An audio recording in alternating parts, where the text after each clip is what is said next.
How's it? Naba here. Well, here we go again. Blizzard Entertainment coming at us with another moneymaker, this time in the Diablo universe. Releasing in June 2023 on all platforms except Switch, sorry Nintendo, Diablo IV throws us back into the hordes of demons set to overrun the land of Sanctuary. In the usual Diablo style, the game is an isometric ARPG where you control a, hopefully soon to be immensely powerful character who must battle scores of monsters and evildoers to save the world against the denizens of hell.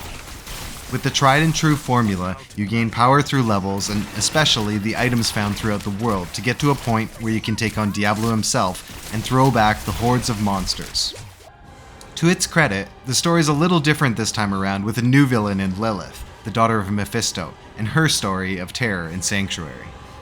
Diablo IV comes from a long line of Blizzard games dating back to Diablo, released in 1996. Following this were Diablo II in 2000, 3, 2012, and Diablo Immortal, which we'll just not talk about.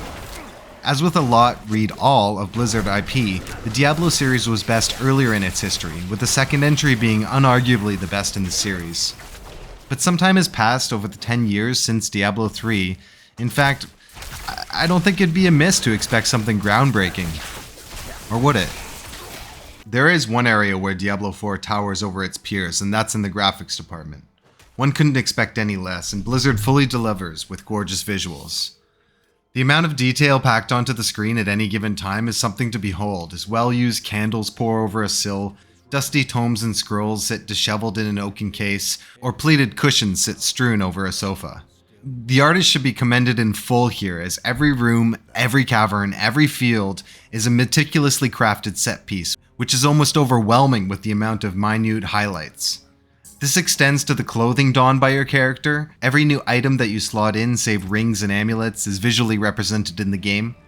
While this isn't something new or all that special even, the detail of the items is so comprehensive that it does impress, and it adds to the excitement of getting a new upgrade. This is a double-edged sword though, when your loot looks completely out of place with your other gear, but that's what the transmog system is for. The actions you take are also brilliantly represented with superb animations and effects when you use an ability. I mained a sorcerer in the Spark of Lightning where the freezing blasts of frost felt impactful and looked great. Blizzard did a good job to make the effects gorgeous, but it could get a little bit busy at the most hectic of times. As with everything else, the enemies were also visually stunning. Many of them will be known from the past games in the series, but it was fun to see them with this level of detail and polish that the artists added.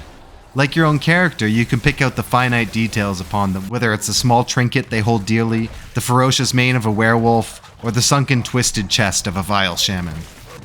The visuals are supported by effective sound design as your footsteps crunch against the ashen wasteland and metal grinds upon stone as you heave open an aging portcullis. Most everything in the game has a quality sound associated with it, which brings the world to life and enhances your awareness of the immediate conflict and all that's going on around you. This is at times supported by the music, although it wasn't so impressive to me. While the ambiance is effectively communicated, I think the composition could have taken more chances and moved forward with the accompaniment. Other than the enduring theme of Tristram with its lonely guitar and flute flowing into a dreary and foreboding fullness that is emblematic of the Diablo series, the music in Diablo IV felt like it could have been taken out of any other game that intended to convey a dark and hopeless atmosphere without ascending to something very special.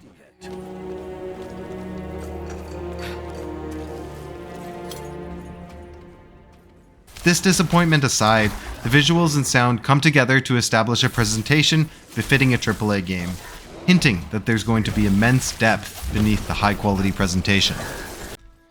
And in some cases, that's true. The voice acting of Lorath was absolutely superb. The deep timbre of his voice lends itself perfectly to the environment Blizzard is trying to create, conveying the sense of despair and foreboding present throughout the tale. What did he take? Scrolls from the Forbidden Archive.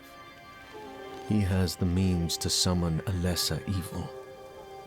He what? Which bloody one? In other cases, the direction takes away from the experience. Nurel, the young spunky heroine of the game, is introduced to us through a scene that feels like it comes right out of a modern animation, with the overly hopeful tone of her voice bringing to mind someone about to take on Scar or Ursula, instead of the demons who feed on blood.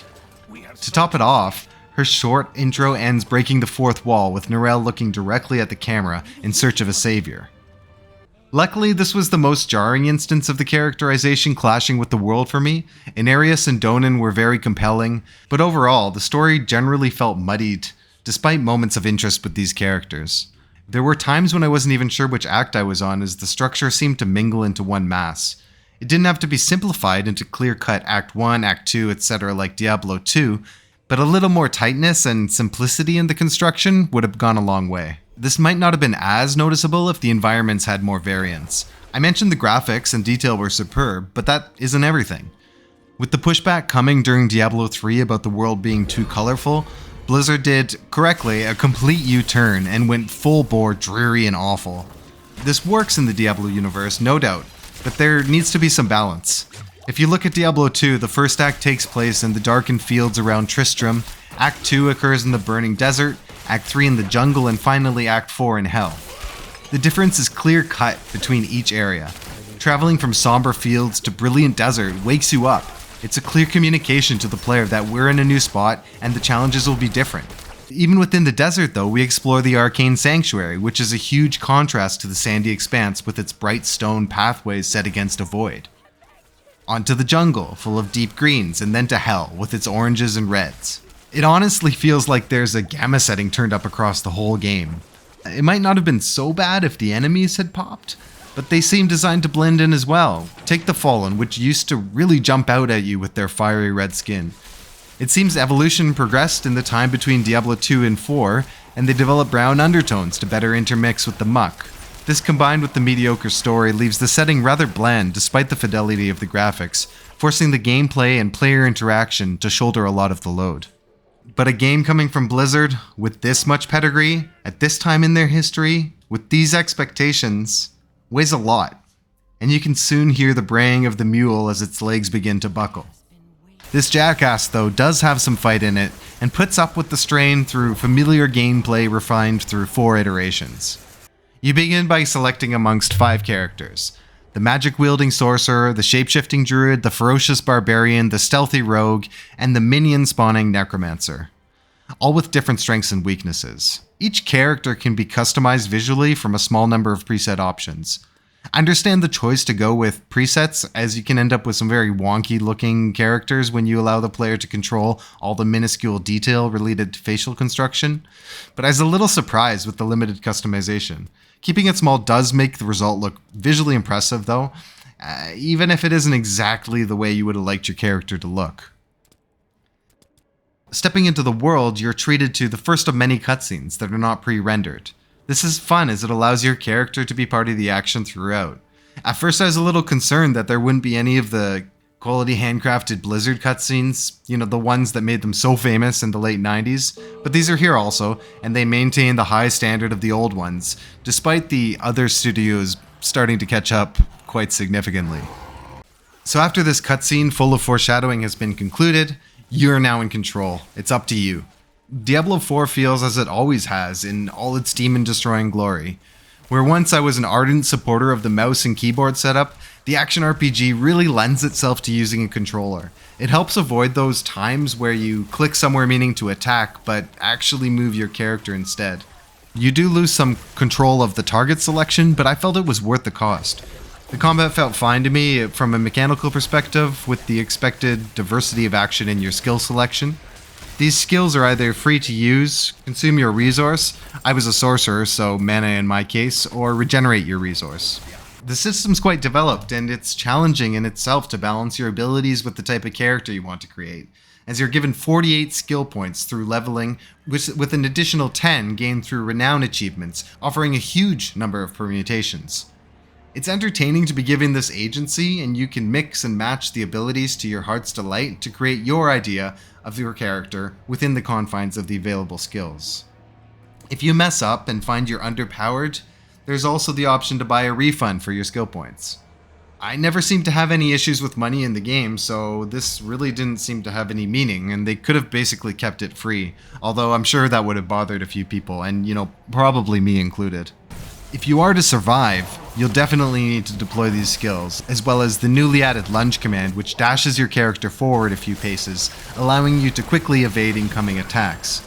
The combat is sharp and quick, with some parts of the game being quite challenging, But I'm not sure if it's the way it was implemented, that other games have better options outside of ARPG, or the surrounding story was weak, but it felt a bit like a grind, and then a lot like a grind. There are unique abilities that enemies may possess, although almost all of them come from previous iterations of Diablo, like the Wallers or the electrified foes or any number of the pools of danger appearing all over the ground. This all felt fine, but it didn't feel great.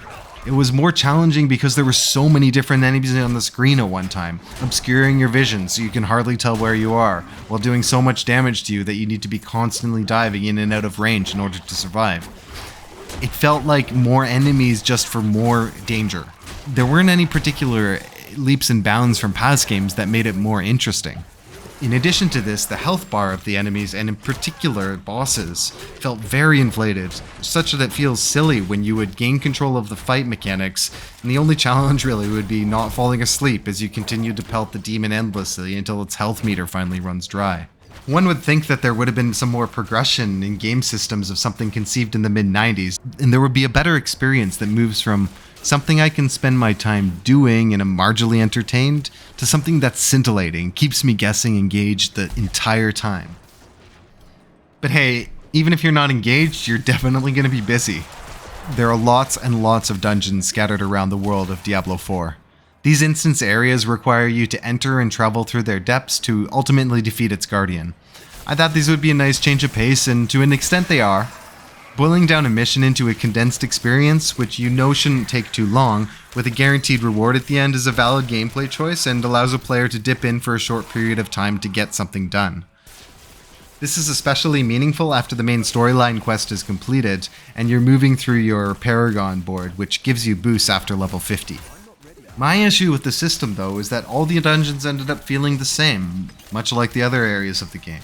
You'd enter the cave or catacomb, what have you, wade through swarms of some thematical foe, collect a few keys or some resource which you need to bring to a barred path. Once you've done the fetching, onward to the boss for your reward. The first couple of times you do this, the experience isn't so bad, but there are masses of these locations in the game, over 150 according to the wiki. Naturally, with such bloat comes similarity. After running the first couple of dungeons, it would be like, oh look, I've seen that enemy before. Wait, I remember collecting anima from the animus carriers to open the gate. Haven't I beaten this boss before? These disappointing reflections kill the experience when you enter a new tomb only to discover that your heroic adventurer somehow subsumed Bill Murray's essence once again. A Diablo game should be even more than this, even though the premise is simple. At the beginning of the game, everything feels really great. You're accessing your new skills, moving through the world step by step. It feels new, and you can sense the power building inside you. But then a quest sends you back to an area you already completed. All of a sudden, you're fighting enemies you defeated before. But wait, were they training in your absence? They're equal level to you. And the only difference is that you may have learned a few new skills to deal with them. This is one of the issues that plagues many open world games, where designers want the players to return to an area and still face some kind of challenge against old hurdles. It's meant to keep a region eternally interesting, but really what it does is hurt the feeling of growth in the player character and homogenizes everything. I want to be able to go back to visit those foes I dispatched with difficulty earlier in the game and revel in my newfound power, painting the ground with their corpses. Instead, what we get is scaled up enemies who may be a little bit easier than the first time you fought them, but are sturdy enough to feel like basically any other of the challenges in the game. There were some times early in the game where I briefly felt like I was uber powerful, and I thought, aha, this is it. I can't wait to continue forward, wielding these arts to unleash waves of destruction. It didn't stick though, and I had to go back to grinding down the minions of hell at a balanced pace, whether in the starter zone or in some of the later game areas. Itemization directly ties into this facet of the experience. The joy of receiving a loot upgrade is what it's supposed to be all about, and that power you get from the new item is meant to give you that dopamine hit to keep you going. The problem is there's just so much loot. Everywhere you go, there's treasure exploding from the corpses of your adversaries. This leads to an overabundance of the items you're picking up, which causes them to lose a lot of what's supposed to make them special. I understand that the goal is to feed the player, having them always picking up something new and shiny, but when everything is so abundant, it becomes a chore.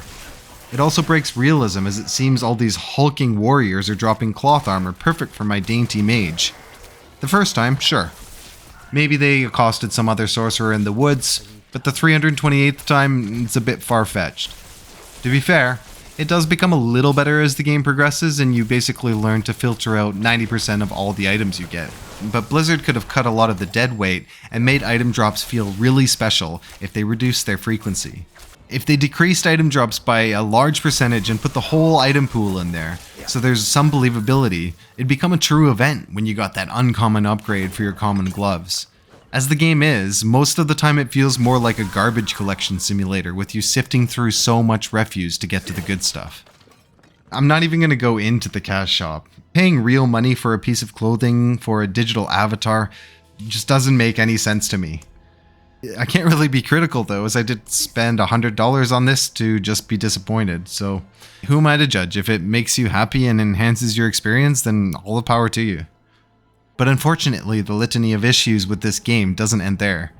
To use a cash shop, you need a connection to the internet, and thus Diablo IV requires you to be online at all times while playing, regardless of whether you choose to engage in multiplayer aspects of it. I understand why they would do this from a financial perspective, but what I see as a player is the game juddering when enemies or nearby players load in, rubber banding when leaving towns or entering new areas, and most egregiously, disconnecting from the game. The worst instance of this was during a multi-stage boss fight where I was nearing the end and poof, connection lost. Poof, 5 minutes wasted to a game fault. It's things like this that completely ruin the immersion in the world. This is aggravated by the lack of UI malleability. Blizzard stated that they didn't want to include the old overlay from previous games because this would take away from gameplay. The reasoning being that players would always have it open and it'd distract them. Okay, fair. But the solution was to make a non-transparent minimap in the top right corner.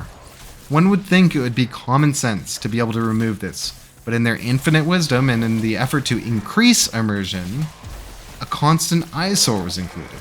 The logic's baffling, as this element makes it feel more like you're playing a game instead of inhabiting Sanctuary, and not less. It seems they patched out now, but at launch there was a nice little cash shop icon just above the minimap too, just in case you wanted to think about your real-world finances while you're playing a fantasy game. And you know, that's really what it comes down to, isn't it? This is a business. In the late 90s, Blizzard was an up-and-coming studio producing hit after hit. Its developers were passionate and incredibly talented. They were creating games for gamers. Since then, the company has tasted massive success and slowly but surely become less a creative endeavor, morphing into an entity more interested in their shareholders than those who are actually playing their games. Perhaps this was inevitable, but I don't think so. There's loads of developers out there right now who are determined to create an enticing experience that doesn't manipulate you. In fact, I have no doubt that most of the developers within Blizzard itself are this type. But it seems the drumbeat of Activision Blizzard King is louder, and in that we lost what could have been a great game. It has all the polish of Versailles, the chalices glisten, pillars jut majestically from the ground, but if you look under the surface, the core is rotten. The graphics and production did a good job of pulling me in and developing an initial investment in the world, combined with the nostalgia for the past. But it's not the same. The combat's mediocre, showing little inspiration. Environments and dungeons are bland and don't invoke awe. And the progression system feels like it was built by psychologists to keep us less engaged for a longer time to best expose us to the cash shop ecosystem and encourage a purchase.